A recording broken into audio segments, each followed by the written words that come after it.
Good evening, ladies and gentlemen. I am Euclid Panopoulos, Secretary to the French Bulldog Foundation of America, and tonight I have been asked to moderate this very special interview we are about to conduct. On behalf of the French Bulldog Foundation of America and the FBDFA's Health and Genetics Committee, chaired presently by board member Sage Clemens, who did such a great job of setting up this opportunity, we are very pleased to have the great privilege of interviewing Dr. Kari Ekenstedt regarding French Bulldog health and genetics this evening. Dr. Ekenstedt is a doctor of veterinary medicine and associate professor of anatomy and genetics at Purdue University.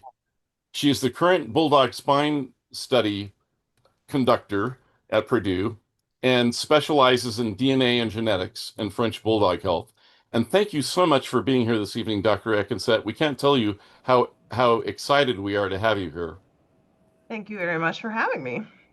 Well, could you tell us a little bit more about your education or how long you've been practicing and teaching?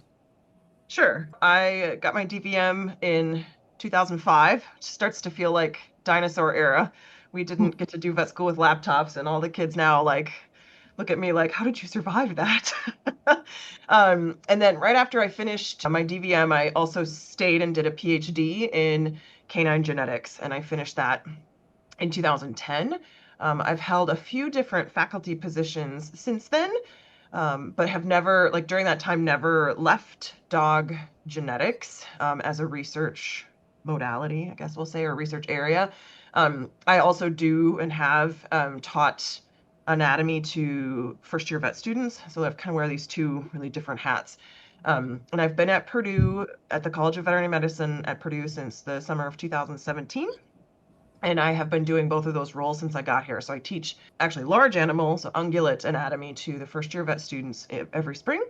And then the rest of the year, I run, and I try to run my research lab during my teaching semester, but the rest of the time, I dedicate my time to exploring mostly medical genetics, is what I would call it, medical genetics or inherited diseases and traits in dogs, with just a little bit of dabbling in sometimes the occasional cat project. And so there was no genetics researcher or genetics expert here at all before I came. And since then, we've started offering some genetic tests to the public through the diagnostic laboratory here. I've had some great students who've graduated and a great current student, that would be Madeline Coffey. So she's a PhD student in my lab right now. She's just starting on her very last year. She should be defending by next May. And one of her projects is working on the hemivertebrae phenotype in French Bulldogs, which we'll be talking about more. And Miss Coffey's here with us tonight. Is that Dr. Coffey or just Miss Coffey? Okay. Hi, Miss Coffey. Thank you for being here. All right. So I'm going to, what we will be doing tonight is spending 30 minutes asking questions that were submitted by our Facebook followers, followed by another 30 minutes of questions that will be asked by our board members for the French Bulldog Foundation of America. So thank you again for being here tonight. Some of the questions we are hoping to explore are the following. One of our Facebook members writes, from a research perspective, is there a point at which a dog's OFA spine results would suggest that the dog should not be bred, whether based on the total number of vertebral anomalies or the type and location of those anomalies? I was able to look at some of these questions ahead of time, and I'm going to say that as a group, they're fantastic questions, and I hope that you're not too frustrated with me in saying that we don't have good answers to a lot of these questions yet, and certainly there needs to be more research to try to get those answers. Before I dive into that question specifically, I'll just back up and say, like, it's almost done now, but I have a current American Kennel Club Canine Health Foundation grant to investigate the genetics of some different spine phenotypes or spinal abnormalities in dogs. And so one of those is something called hemivertebrae, and the French Bulldog is included in there along with bulldogs and pugs and Boston Terriers and a few other breeds like that.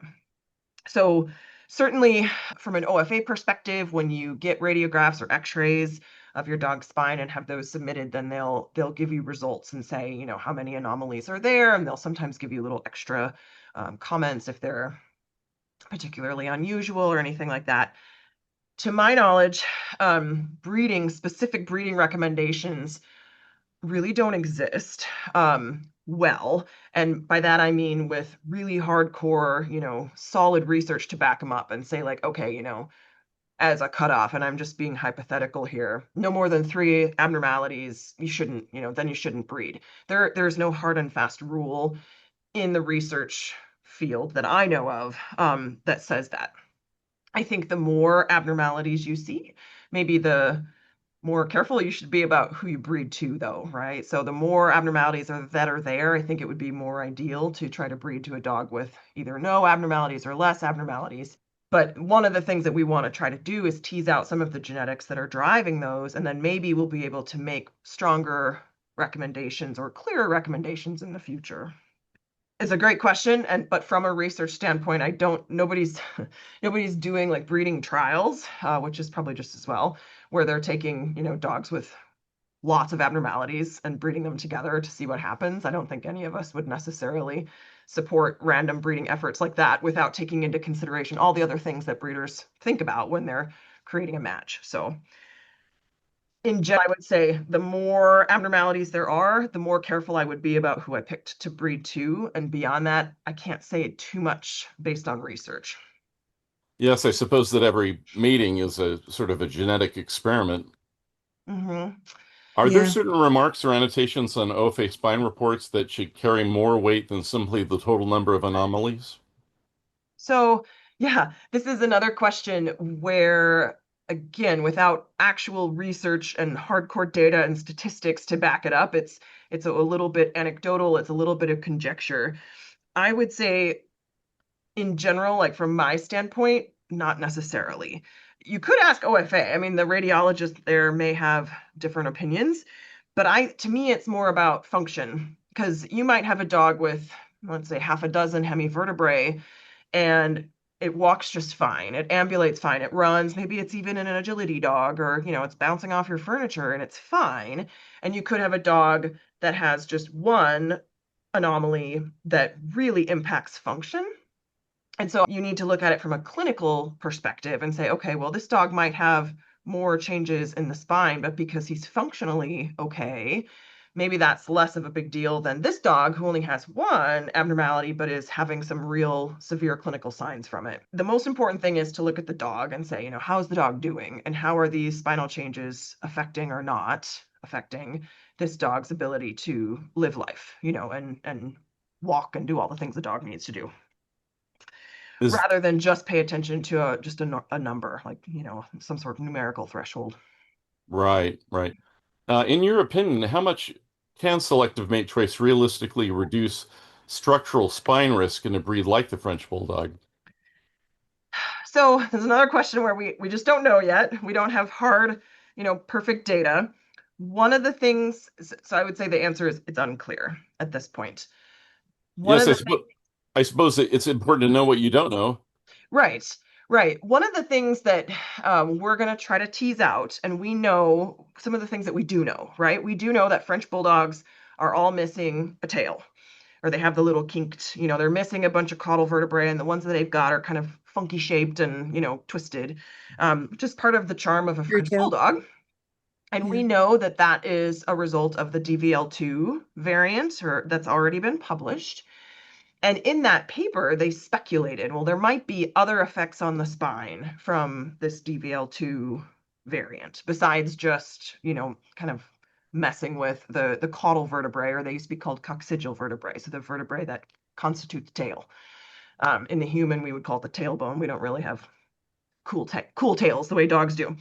Um, so it's possible that that DVL2 variant is creating some of the changes that we're seeing in other segments of the spine. So your spine includes cervical vertebrae, the neck, thoracic vertebrae, and the chest, lumbar vertebrae, the ones who all the humans are like, oh, my back hurts, right?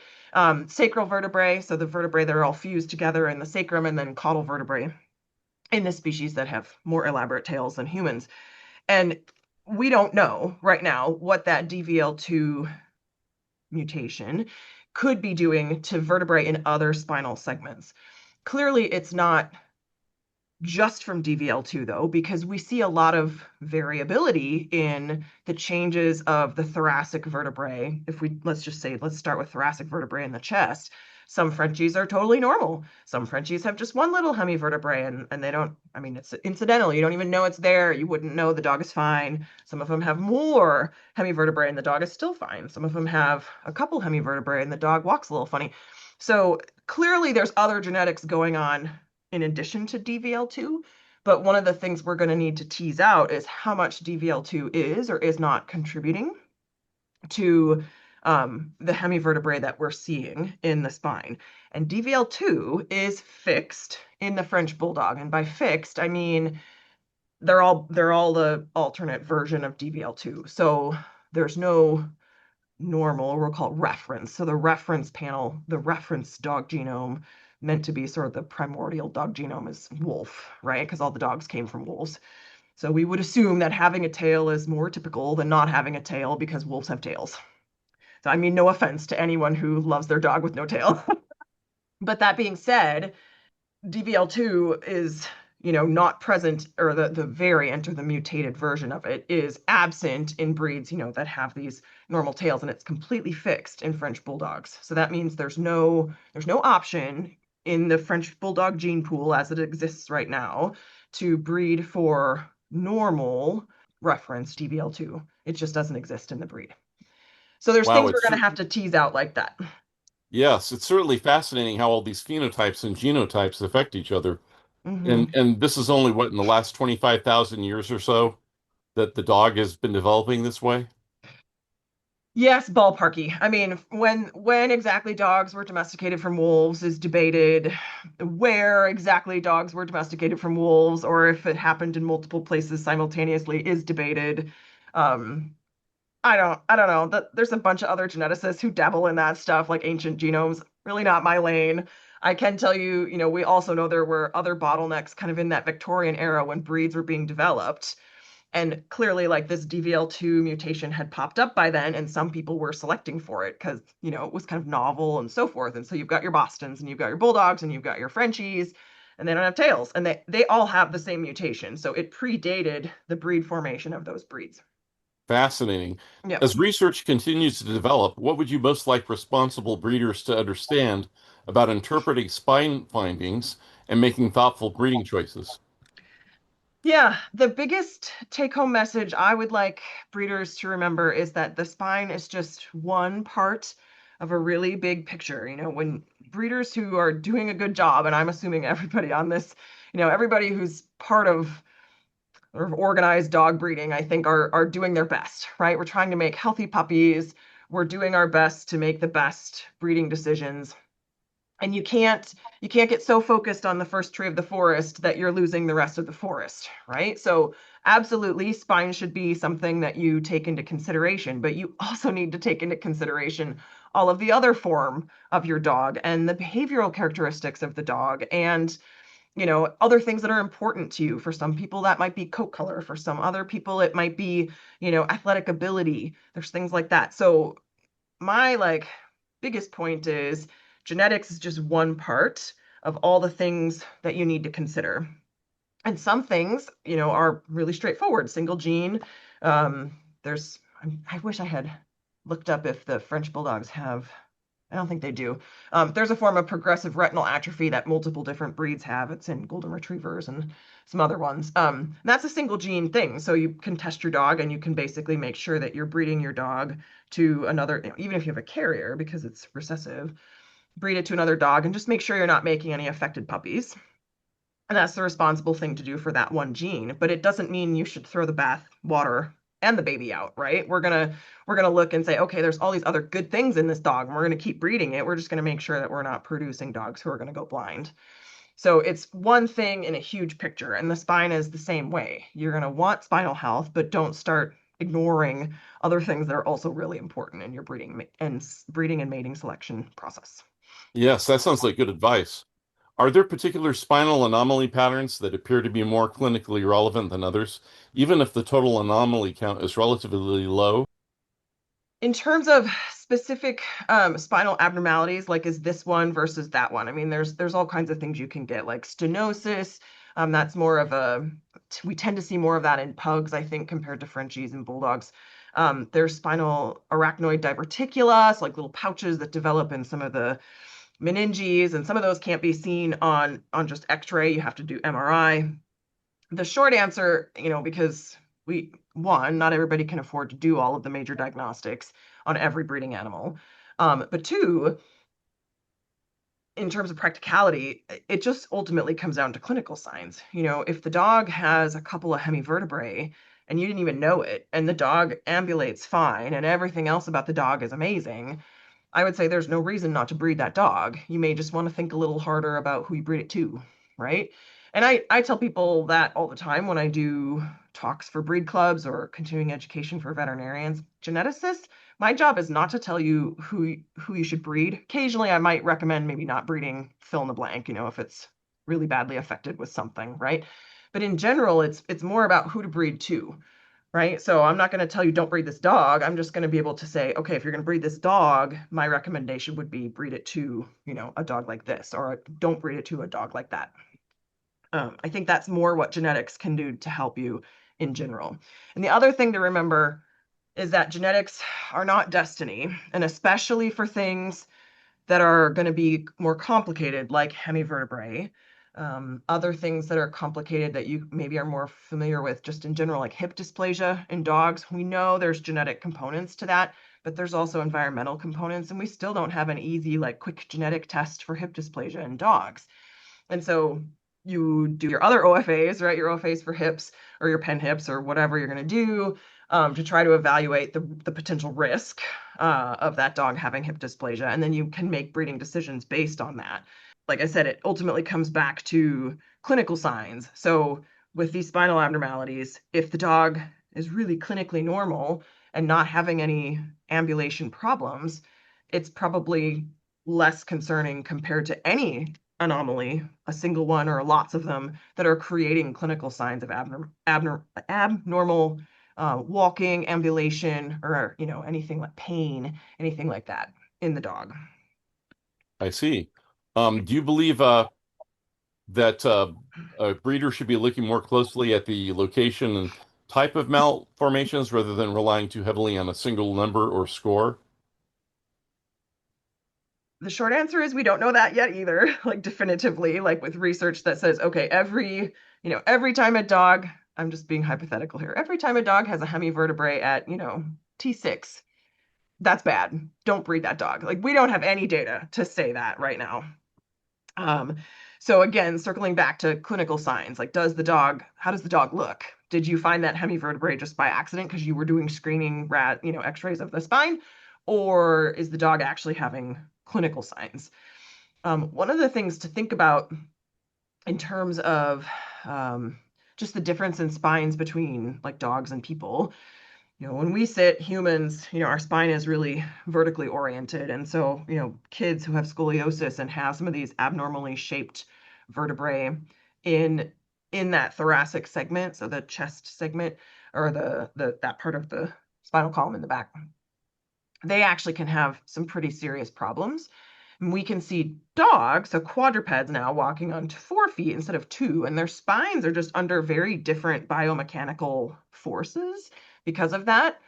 And also because of so the spine is oriented this way instead of this way with human, right? Our spine is like this in the dogs. They've got ribs in there from the whole thoracic, like the whole chest. And because those ribs go from the spine down to the sternum, they actually provide some support for the spine as well. And so there's lots of things that we know about hemivertebrae and scoliosis in people, and I don't think they necessarily apply to dogs at all because the dogs are walking in a very different way, and the way we have our ribs, humans have ribs as well, but they're not really supporting our spine because they're oriented this way instead of this way. So there's a lot that we still need to learn. Oh, I feel like I got off on a tangent. Did I answer your question? No, we love your tangents. Okay. And I'm not just speaking as a geometer either. All Sure. right. Based on what is currently known, is there indication that some dogs with borderline spine findings can still contribute positively to a breeding program, or is greater caution generally warranted? My gut response to that is and I don't exactly know how this individual is defining borderline, but my gut response is like I have seen French bulldog spines where, and if we're just restricting ourselves to that thoracic segment, so the 13 vertebrae that are in the chest, so between the cervical spine and the lumbar spine, and we look at those. Some of the French bulldogs they're totally normal. They're all shaped normal. Some French bulldogs have one or two, hemivertebrae, so vertebrae that are not perfectly rectangular, kind of wedge shaped. Some of them have 10. I would say 10 is probably past borderline. Where borderline should fall between 0 and 10, I don't know. I don't have data to back that up for sure either. And I do think because the hemivertebrae are pretty common, we see them a lot in Frenchies compared to, certainly compared to other dog breeds in general, but even compared to like pugs. I mean, when I first wrote the grant several years ago, I expected to see hemivertebrae in pugs, and pugs have plenty of their own problems.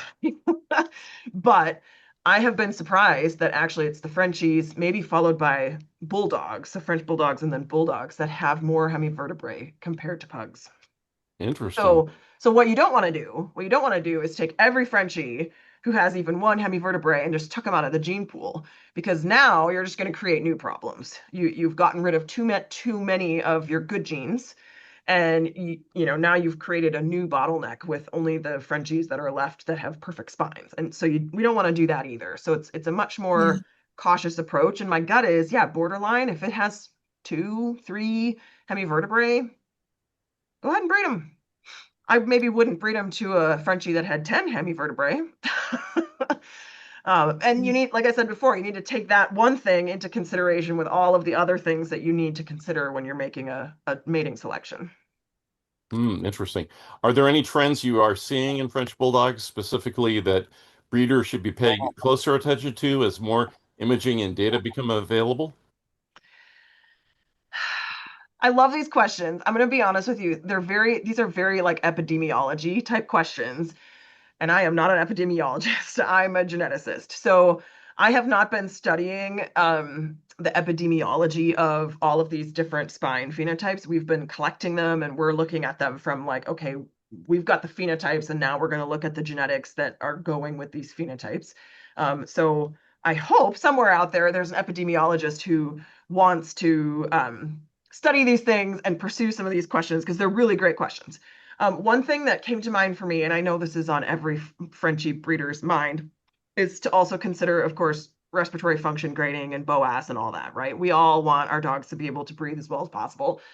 And so if you had to choose between like, okay, the dog might not be able to breathe versus but has a perfect spine versus the dog can breathe really well and has less of an ideal spine, I would take the dog that could breathe better, even if the spine wasn't as pretty, because a lot of those dogs don't have pretty spines and they walk fine anyway, right? Um, Can't so breathe, you don't live. exactly. I mean, I think Priorities.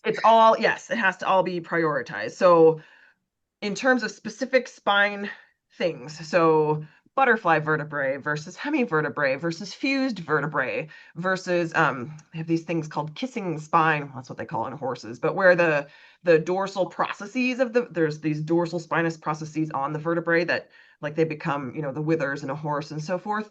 In some horses, they end up kind of rubbing together and it creates pain, but we are not Mm. putting saddles on our Frenchies and riding them. So um, maybe that's happening in some of these vertebrae and maybe it's creating clinical problems and maybe it's not. So we're trying to keep track of all of those things that are considered, abnormal. And then hopefully as we get enough dogs, start to tease out like, well, maybe this one is genetic and this one is not genetic, or this one has multiple genes contributing, but this one is a single gene thing that we can actually test for. So we're still trying to tease that all out. Okay, when we're at our final question from our followers on Facebook, what are the biggest misconception breeders tend to have when interpreting OFA spine results or discussing IVDD risk? Yeah. So let's start with being really clear. So hemivertebrae, which is what Madeline and I are studying in Frenchies right now, that is a phenotype that you can see on a radiograph, and it has to do with the shape of the vertebral body, so the bone. IVDD is a result of the disc, which sits in between the bones. And so that's cartilage. And cartilage and bone are both special forms of connective tissue, but the genes that contribute to cartilage development tend to be pretty different from the genes that contribute to bone development. And so hemivertebrae and IVDD are not the same. And so I want to make sure that folks are not conflating the two. You might have a dog with multiple hemivertebrae and no intervertebral disc disease. You could have a dog that has both, and they may or may not, and they're probably not related to each other, if that makes sense. I did go and look up the data, or at least the rough data, for IVDD, intervertebral disc disease, from CDDY. There's an FGF4 retrogene insertion that causes the chondrodystrophy that's breed defining. So like your short legs and your bassets and your basset hounds, your corgis, your dachshunds, your Glenavimal terriers, breeds like that. And that particular mutation is, it creates the early closure of the growth plates, and those dogs get short legs, but there's no other associated problems. Then there's an FGF4 retrogene insertion on the other chromosome, either 18 or 12, which I can't remember off the top of my head. Thank you. 12. That one also shortens the legs, but not nearly as dramatically. And that one, so IVDD from CDDY, that mutation does cause the dogs to have abnormal discs. So I'm not talking about the vertebrae. I'm not talking about the bones. I'm talking about the discs in between the bones, right? They get calcified early. So they sort of get bony. But, it's cartilage. It's supposed to be cartilage. And so then when those discs either herniate, the whole disc can go, or just the little nucleus can go, then that can compress on the spinal cord and create, pain and sometimes paralysis and so on and so forth. And unfortunately, the mutation that is associated with CDDY is really high in the Frenchies, like 89%. So Oh, lots of Frenchies. So if you have one copy, and it's dominant. So one copy of the CDDY risk allele, and I'm going to call it risk because you can have abnormal discs. They might be calcifying, but they don't all herniate. And they may not all herniate at once, or they may not herniate ever. The discs are abnormal, but they may not herniate. And if they're not herniating, then they're not causing pain or paralysis or any of those other clinical signs that we see.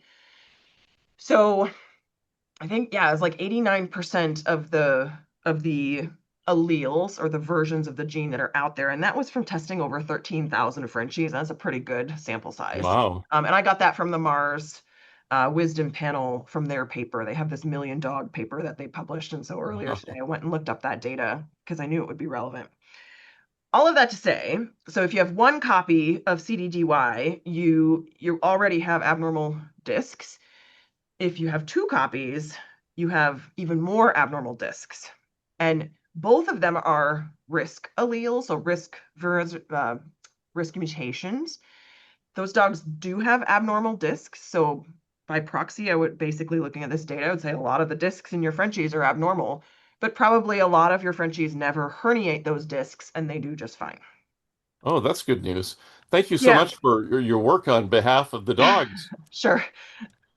Okay, we have concluded the followers' questions, and we're going to turn the questions now over to the board members who are in attendance. And if you will raise your hands when you wish to ask a question, I will be sure to get to each of you in turn. So please be patient. Thank you. The first question is coming from Sage Clemens, who is the chairman of the board for health and genetics. And Sage was the person who arranged for your interview tonight. Go ahead, Sage. You have the floor. Question I have is, do you think that ethical French Bulldog breeders should evaluate spines when making breeding decisions with the goal of improving the long-term health of the breed, considering all the nuances and uncertainty? In short, do you think we should still continue to do the spines if there's all this uncertainty? I think information is power. I know that doing x-rays of spine, it costs money, it costs time, but I think the more data and the more information you can have and the records get stored at OFA, the more helpful that's going to be for, I mean, I'm being selfish here, but for research like mine, right? The more information we have, the more power we're going to have to hopefully figure these things out. Yeah. Ultimately, whether or not spine radiographs are, compulsory or required to get a chick number, things like that, those are kind of political decisions that the breed clubs have to make. And I'm going to be careful and not put my neck out there and make enemies of anyone by saying one way or the other. Right. But I do think, information is power. And especially because in your breed, we do know there's such a high frequency of hemivertebrae and some of those spinal anomalies. I think it's probably still better to get the data that you can get because it's one more piece in helping you make those decisions. Yes. That makes sense. Thank you for answering my question. Yeah, I think knowledge and information is power, and the more generational data that you can collect and that OFA can put in, the better chances that people like yourself can move forward with hopefully figuring out what the causation of these issues is. Thank you. Very good. Our next question goes to our president and board member, Heather McPherson. I have a lot of them, but I was going to kind of wait and see if others asked as well. But I did have a question about the terminology you're using, and it's really interesting to me. Is there a difference between hemivertebrae and butterfly vertebrae as far as a genetic? Is there that's responsible for one or the other? Because, and I might be wrong, I've always kind of looked at them as they're an anomaly, and my gut tells me that the anomaly starts out and whatever it is with DVL2 and the genes that are at play to make it turn on in utero and cause the anomalies that happen that way. It's almost like a stalactite that grew and stopped, and one grew faster than the other. I kind of feel like they come from the same source. Have you, in your studies for this gene, have you identified anything that's pointing one way or the other? Great questions. So the radiologists argue about the definition of hemivertebrae versus butterfly vertebrae versus wedge vertebrae versus, I mean, there's multiple terms out there. We've sort of been just collectively trying to record everything, Yeah. and the way that it's presented to us from whatever radiologist, like even when OFA has looked at the rads, we have a radiologist here at Purdue that we've been having look at all of all of the rads that come in so that we can have one radiologist who's given us an opinion on everything just for that very reason, because some of them use those terms a little bit differently than others. And I will confess, like as a geneticist, I don't feel like I have a pony in that race. And I want to make sure that I like Yeah. try to keep as many people happy as possible. So ultimately, maybe, and that would be maybe cross your fingers, if we could show genetically that there are some genetics driving, wedge vertebrae versus fused The shape, right? vertebrae, yeah, then we would have a genetic way of distinguishing them, and that would be really cool. I cannot predict if that's going to happen or not. See, So, to me, this is one of the reasons that I think it's so fascinating that you're doing this study and we are really broadcasting it and trying to get as many people to oh yeah, submit their DNA for you I got Frenchies in the because mail today. I think we've sent hundreds, perhaps, I hope. I think it's great to get people on board for this so that they continue to support your research. Oh my goodness. I've done lots of Zooms where the dogs go off in the background, so used to it. All right, and our last question this evening, and then we're going to open the floor for discussion, is going to be from Amanda Roberts, who is also the chairperson and board member of the program committee, which is also responsible for setting up sort of the annual agenda of these kinds of events. Go ahead, Amanda. Hi, thank you. I'm so excited to get to talk to you guys because I've submitted all of my dogs to you. And I am the owner of Dirty Martini, and he has 100% clear spine. So and a lot of his offspring have no anomalies or maybe one anomaly. So I have so many questions. I have personal questions, but as far as the questions tonight, you mentioned the tail. Hmm. All of my dogs have screw tails, every single one. And so the genetic differences that I'm seeing from other people's dogs, my dogs are more muscular and they are very, very athletic, and their legs are probably a little bit longer and they're a little bit bigger. Are you tracking other information, genetic information, besides just OFA spinal results? If I had all the money in the world, I would just whole genome sequence all of the dogs.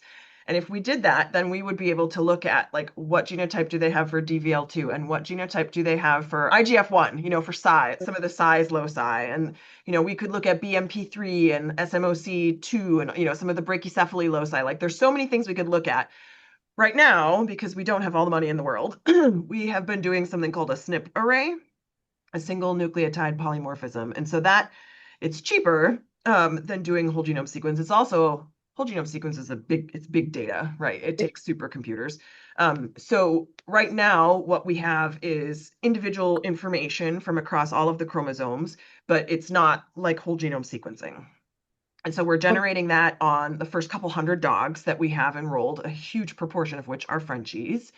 And then, if we ever, and I completely agree, there's probably other loci that are coming into play, right? Or other genetics that are interacting. So I guess my question back to you is, and I just always assumed that all of the Frenchie tails were the same.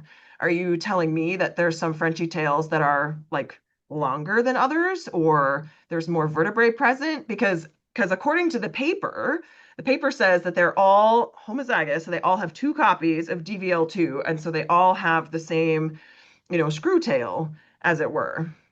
Yeah, so on the form that I filled out when I submitted my test, I think it's like if the tail was high, low, or normal, Oh, the and carry Yep. then if it had a crook in it, or if it was like straight or non-existent. Yep. I guess I'm asking because my concern is people are assuming that screw tails mean the spine is bad. And then moving forward, if it's not, represented that, oh, it could be all kinds of other factors, including that, Right. their assumptions will drive it in a direction that I haven't experienced at all. And I am lucky to have dogs that are above average health, and a lot of the offspring that I don't personally own are also above average health. Like I said before, we don't know for sure how that DVL2 mutation, how that ultimately changes other segments of the spine. So the spine, there's cervical spine in the neck, there's thoracic spine in the chest, there's lumbar spine, the back or the loins, sacral spine, which most of those are fused, and so it's called a sacrum. And then there's caudal vertebrae. And the number of caudal vertebrae, or coccygeal is the older term for vertebrae, varies by breed. I mean, even we all know some like Aussies and co are just genetically bobbed, like they're born with no tail. And lots of dogs have their tails docked, and that's actually true in a lot of production animals as well. You can be a pig born with a tail, and your tail's going to get docked off. So the number of the caudal vertebrae isn't so relevant. I'm careful with my terminology because the caudal vertebrae that constitute the tail is technically part of the spine. And so if you have the DVL2 mutation, you don't have a normal spine because you don't have the normal amount of vertebrae in your tail, and they are shaped funny, whatever's there. However, there is no spinal cord in the tail, right? The spinal cord, the neural information, that tapers off around the level of the sacrum. And so by the time you get into caudal 1, caudal 2, you can access like the epidural space in there. Okay. There's no nerves in there. So yes, it's spine, but no, it's not spinal cord. So that's why you can lop off a tail and not have a lame dog, right? Or a paralyzed dog, because there's no spinal cord left. So I would say that Frenchies have an abnormal spine just because those caudal vertebrae are not, they're not like a wolf, whatever you want to call reference. I don't know if wolves are truly normal. Are any of us normal? But they, they're different than that ancestral dog, the wolf. But it doesn't translate into neurologic problems because there's no spinal cord in there. Does that make sense? Yeah, I understand that. I guess the public perception is that if your dog has a crooked tail, it's going to have a whole bunch of spinal anomalies, is what In people other segments of the spine? Yes, people are Okay. kind of asking me, that? And So I'm like, I don't yeah, and the answer to that is some do, right. but we have plenty. I mean, I don't want to say plenty. They have been a little bit harder to find because this hemivertebrae and any other abnormal vertebrae are relatively frequent in your breed. But we have control Frenchies. We have Frenchies in our genetic study who, at least for their thoracic spine, so those 13 vertebrae are completely normal. And we started with thoracic spine just because that's where they tend to show up if they're going to be there. Would I love to have radiographs of the entire spine? Yes, but most people don't do those. and the study didn't have the money to like pay people to go out and get, because you got to do a bunch of radiographs. You got to do the neck, and then you got to do the chest, and you got to do and those sections of the body can be different depths, and so then you've got to take a new x-ray for this section, and it's exposing dogs to radiation, maybe unnecessarily excessive amounts. And so we've just been sort of trying to harvest the data that exists without asking the dogs to be exposed to anything additional. The short answer is yes, they have abnormal caudal vertebrae. Some of those dogs also have abnormalities in other parts of their spine. In Frenchies, it's maybe more that have abnormalities in other parts of their spines than those that do not, but it is not fate, right? There's plenty of Frenchies out there that do have, as far as we know, completely normal spines, or completely normal rest of their spines, even though the caudal vertebrae of their tail are not normal. Our next question is asked by Heather McPherson. I have a couple. I wanted to ask how many Frenchies are currently participating in the study at the moment? Hi, Madeline, do you think you could answer that? She probably knows that better than I do. I don't have exact numbers. I would say we have more than 200 dogs total, maybe like 250 dogs total, and a lot of them are Frenchies. But I mean, something as like the grad students who work on this project is we still are struggling with just getting the sample size up. It is obviously difficult to come across dogs who, already have these rads on file whose owners are willing to send in their DNA samples. If I send them swabs, if they send them back. But the more samples we have, the more likely this project will be successful and that we actually will be able to identify the specific genetics involved with hemivertebrae. And so, like Dr. E, she's answering these questions earlier, and a lot of them we just don't know yet. It's because the research hasn't been, and that's the research we're trying to do. We're trying to answer these questions, but to do that, the first thing we need is a super large sample size. And so if we can get as many Frenchies with radiographs as possible, that is like the biggest indicator of the success of our study. So if I had to ballpark it, I would say we got another set of data we're going to collect in the next month or so. And so between that data that's coming and the data we already have, maybe just around 100 Frenchies so far. And that would be Frenchies where we have the radiographs, so we have the x-rays and we have the DNA. So in some cases, people will send us the x-rays and then we send them the swab kit and we never get it back. We're doing better with the Frenchies than any other breed in terms of part of head the reason I count. don't have an exact number on that is because we actually have more dogs than we have the current funds to send off for sequencing, for that SNP sequencing. Right. So if we have more money, we can also send off more dogs in the future. Yeah. And so we'll be working on grants in the fall to maybe get some more funding and such to do that. Well, and that's actually something I wanted to get back to too, is that if we can highlight the research that you're doing, some of the limitations such as this, because I know one of the big questions that we had when we first told people about your study was that they said, oh, how much is it going to cost me? And I said, well, guess what? The cheek swabs are provided by Purdue. And so again, now you're limited in the funds that you've got because it does cost money on your end. Nothing's free, right? It's no cost to your participants at this point, but maybe as a foundation we can help drive some funds that way for this research to get off the ground a little better too. Well, and I think once we get this next batch of data that, like I said, is going to be hopefully generated in the next 3 to 4 weeks, we will, we'll put in the final report for the initial grant. And like I said, you put a grant in and that's this beautiful scenario that you think this is how it's going to work out. And then, life and science and things kind of turn a little different than what you expect. And I think, the next iteration is going to be to look at, because like I said, we kind of thought this was going to be more pugs, and it's really not. It's really much more turned into Frenchies, and then to a little lesser extent bulldogs. So I could see us, working with Canine Health Foundation again, and probably trying to put in, a sort of a next generation grant, building on this grant and saying, okay, here's what we want to do next in these breeds where, we're getting more traction, and the questions we'd be interested in asking further, to hopefully to try and tease out some of these very good questions that you pre-submitted, right? Like all these questions that we just went through. And I would say we can certainly take like straight donations, but it works out probably better for everyone if, because I think groups like yours can work with Canine Health Foundation to help sponsor studies that they actually then award. And there's just more Oh, yeah, built-in accountability because they require progress reports, like all of that kind of stuff that can sort of, I would like to think that I would never do that, but as a researcher, we get really busy. And so then if someone donates money, and yeah, I'm always going to use it for what I told you I'm going to use it for, but then like, I don't have it in writing that I have to give you a report by X. And so maybe it doesn't get quite as high on my to-do list or something like that. So I do think it's better, if your organization has money and wants to drive research like this, we can work through Canine Health Foundation to do that. And the other nice thing about that is then we write up the grant, we send it through Canine Health Foundation. And even if you guys were like, we're going to sponsor this thing, we have this $8 billion that, to pay for this grant. AKC, Canine Health Foundation, will still send the grant out to scientific peer reviewers to make sure that it's not like really horrible science, right? They're going to make sure that what's written in that grant is reasonable.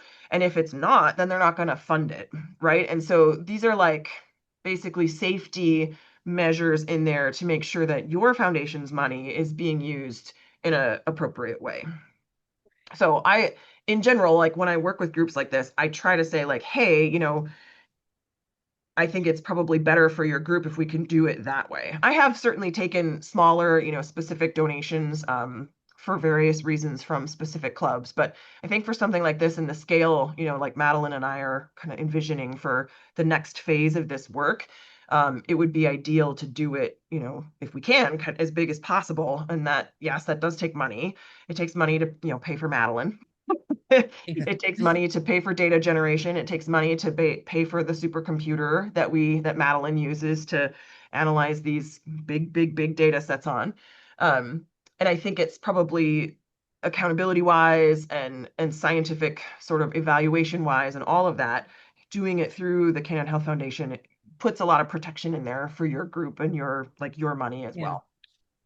Well, Wow, we still have to that's come to really the table helpful. though with x-rays. So the radiographs come from our side. So maybe that's Right. something that we can offer incentive is that, we will Mhm. sponsor certain credits to reimburse for radiographs on the That would be condition that they amazing. submit to your That they've study. submitted. That would be amazing. Yeah. Yeah, so that works. And that's Hey, we're all something that about the your group then solutions. you're just sending out small amounts to individual people in that scenario hmm rather than to us. hmm They just would have to send us the digital versions of the Yeah, x-rays. Yeah.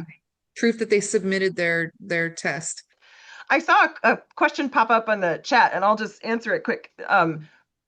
The answer, it was about mixed breed versus purebred.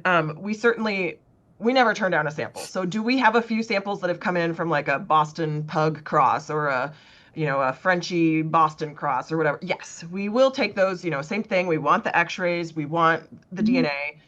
What we will typically do with them though is not use them in the initial data analysis. So they sit there and then we can use them for follow-ups, right? Because like maybe there's something that's happening in Frenchies and it's not happening in Boston's. And so a sample like that could make our initial work confusing. But we'll absolutely take all those samples and then we can use them in the future if we're ever interested in like, okay, what's happening when you put these two together, that sort of thing. So we never turn down a sample, but most of the initial work does have to be done with purebred dogs. I had a question about CDDY, and I think it's really interesting. There was a fascinating comment that you made about that the genes that are responsible for the bone anomalies and bone development are different than the genes for cartilage, obviously, because they have different purposes. They started out with a goal to make this and make that. They're different.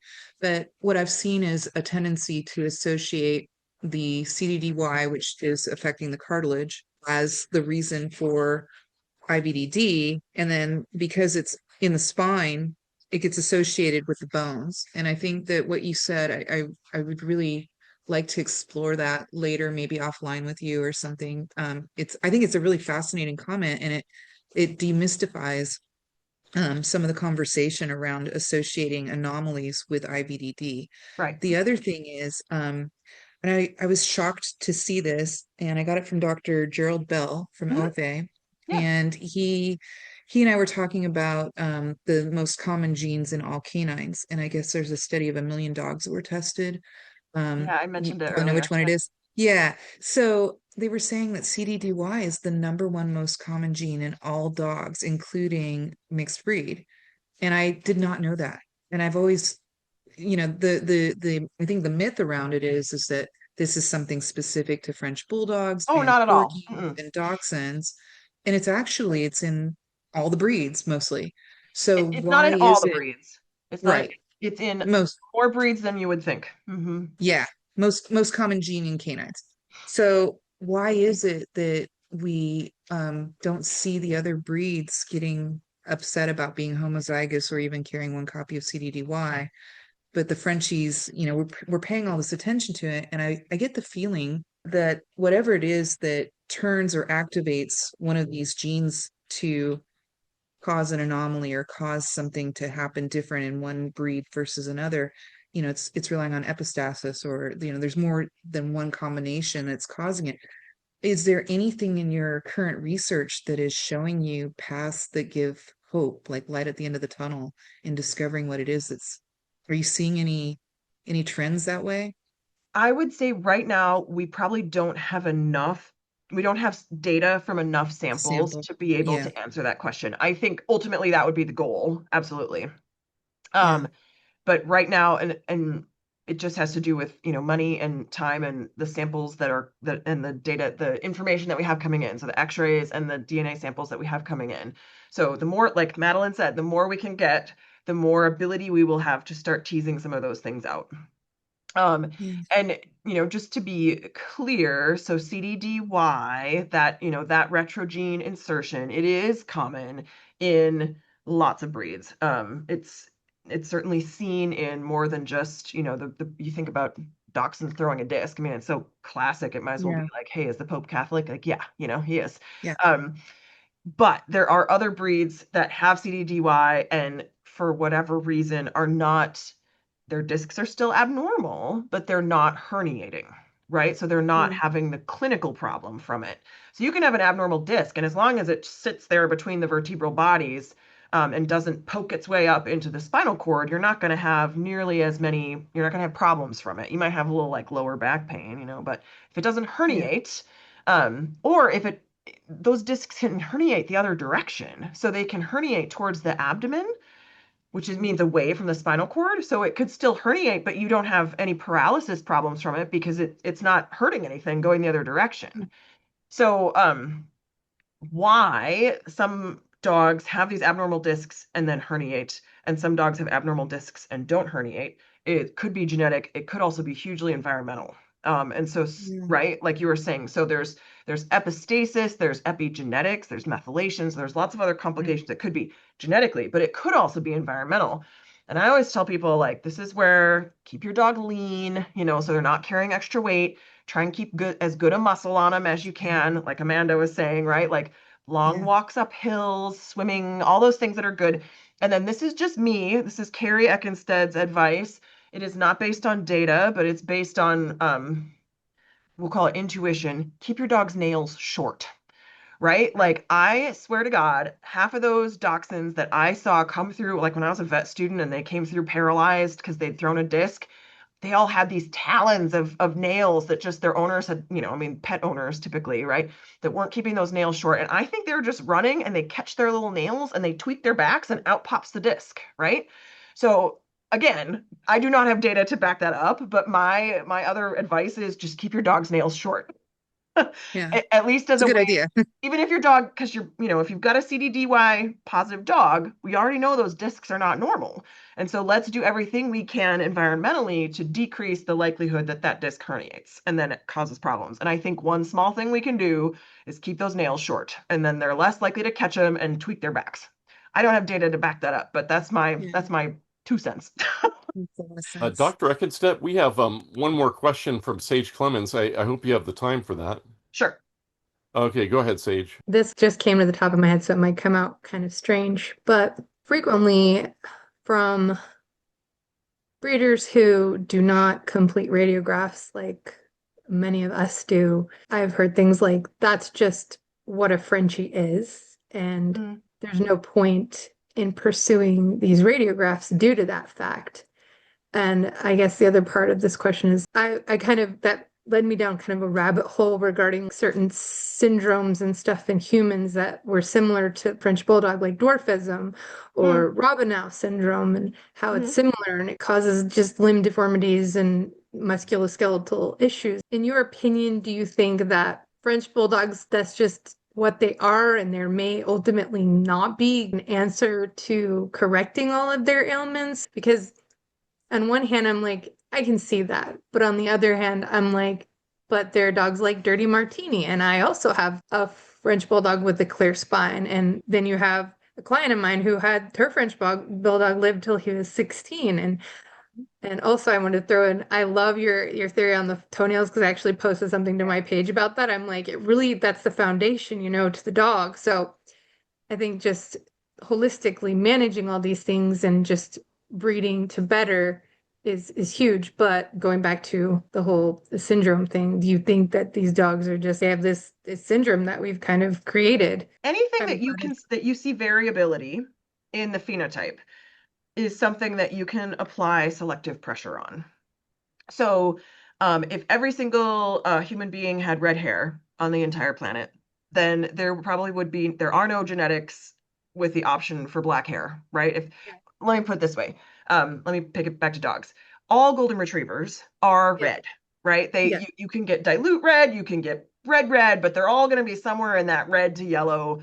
And a golden retriever, by definition, because of its gene pool, cannot make a black colored coat. So there's no spectrum of coat color to select in that can get you to black unless you introduce black genetics into a golden retriever, right? Yeah. But if In you our look at the process. Frenchie spines, and I could say the same thing for brachycephaly, right? Like the dogs that, yeah, they've all got short faces, but some of them have really bad breathing problems and some of them don't. And so as long as there's phenotype variability that exists in your gene pool and in your breed, then you can apply selective pressure to change it. You can change it to make it better, you can change it to make it worse.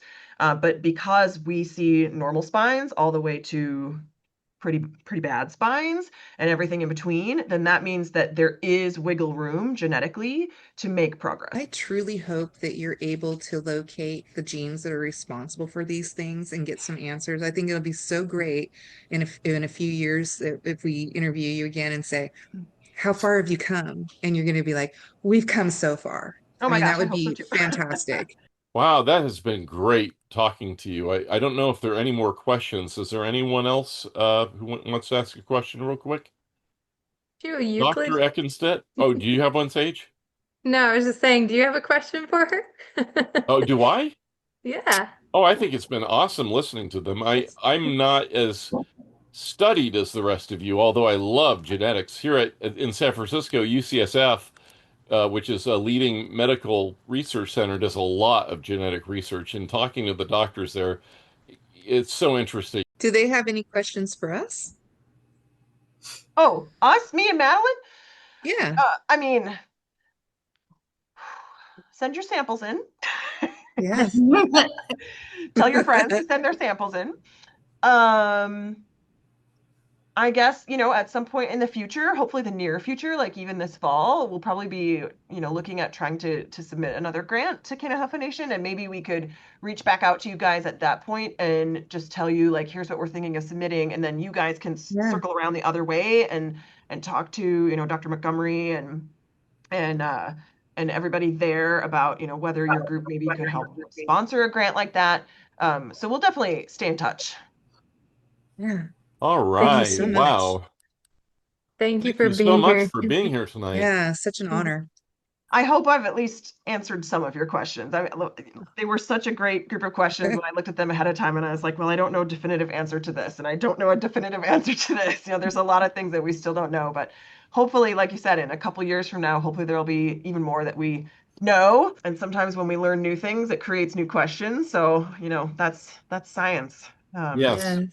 At all the end of the science. day, Madeline and I and everyone in my lab, we do this because we just want to help dogs be healthier. So, All science begins with the question, I don't know. Yes. Yeah. yep, Mhm. All right. yep. Thank you very much. I'm going to turn off the recording now, and thank you for being here tonight. Thanks for having us.